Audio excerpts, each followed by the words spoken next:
Hello friends, good morning, जुहार, hello hi, नमस्ते। भलरे थांतु समस्ते। आशा करछि आपण माने समस्ते भगवान का आशीर्वाद रु भलसे थिबे। आमे भी भलसे होछु। आज तो मांकर पूजा 4 नंबर पाली, बोधे आ गुटे पूर्णिमा पाली अछि, लास्ट वाली जेनटा पांचड़ा मा।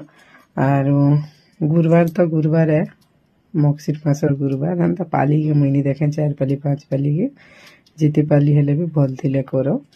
तापर मुई माँ को लाई कण कण कर देनी न देखुन इटा। माँ को तो पहला बाल भोग लगे देनी न, तारपरे खीरी पिठा जहा करवार अछि कर्मा, अन्न भोग दाल सेटा बेला के 12 बजे आड़ लगाम सेटा 11-12 बजे भितरे। आर मुई तो एंता खा करसी। आर की माने केनता करसन बेले कहबे, आ मोर केने भूल अछि बेले भी कहबे।